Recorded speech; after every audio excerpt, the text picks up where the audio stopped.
Hi, I am primarily a wood whittler.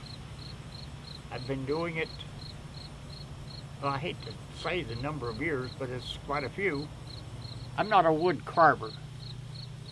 A wood carver takes talent and expensive tools. I don't have either. But this, anybody can do. If you're really ambitious and have a good sharp knife,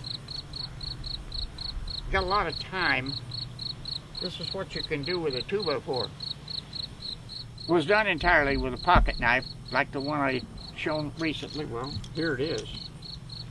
That particular knife. You'll notice that it's never been sanded nor painted, and that's on purpose. First of all, I don't like to sand anything. I won't paint anything. And most of what I do with a pocket knife, except the chip carving. It's obviously not a profession.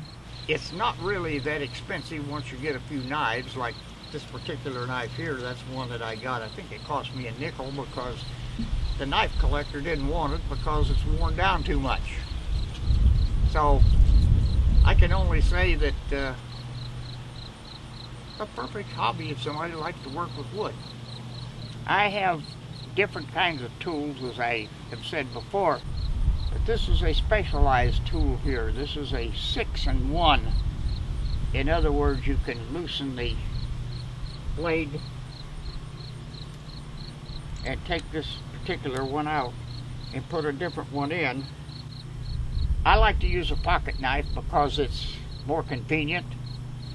If you want to fold it up, you can put it in your pocket. This one, you can't do that with it. It just won't work.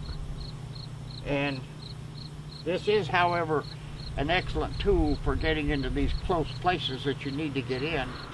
As I said before, don't ever be in a hurry, because if you are, you're going to do one of two things. You're going to ruin what you're working on, or you're going to cut yourself, or maybe both. But if you decide to do this, make sure that you're doing it with a sharp knife, because a dull knife will cut you, but it won't cut the wood. Now, I use mostly basswood, mainly because it's reasonably firm, but also not very grainy. It is expensive if you go to a wood store. My youngest daughter, who lives in Milwaukee, bought me a 2x6 piece of basswood, 5 feet long, for Christmas a couple of years ago, which I can take to a saw and cut it out and make my own blanks. Like, well, this is one I cut out myself.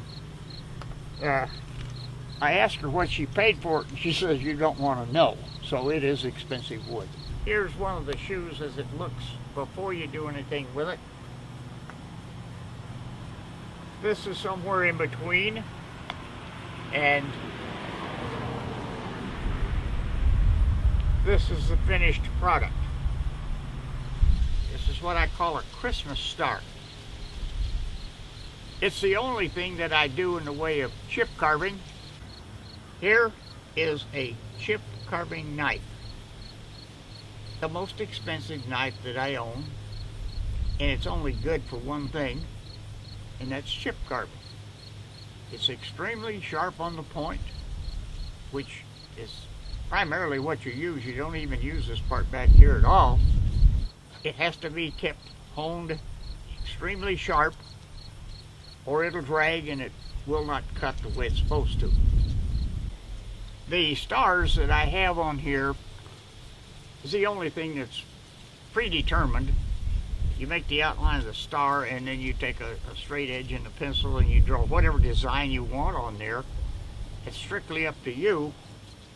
As you can see, I've done a couple of these already. Then after you finish getting these chipped out, then you simply take it to a bandsaw and cut the thing out.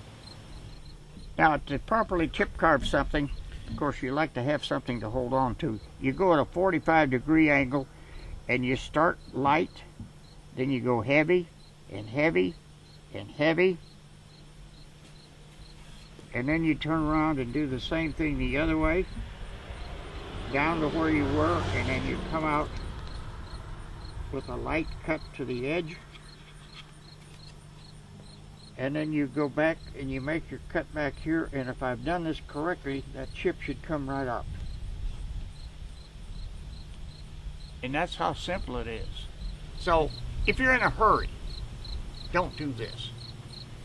Now, I started probably when I was 13 years old. An old gentleman in North Carolina showed me how to do this, and we were at that time using maple. And of course, during World War II, the Japanese and Germans kept us too busy, so I didn't do anything then.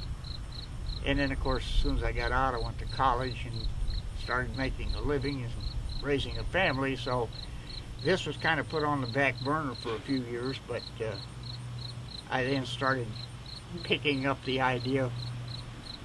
Maybe 10 years ago I resumed, well, maybe 20 years ago. And for somebody who likes whittling, it's a fun thing to do. And if you like working with your hands, and if you like working with wood, and if anyone is interested in this kind of a hobby, go for it, because it's absolutely a lot of fun, takes up a lot of time, and well, for whittling you don't need expensive tools. And I thank you for listening, and hope that you have a good day and a good sharp knife to whittle with.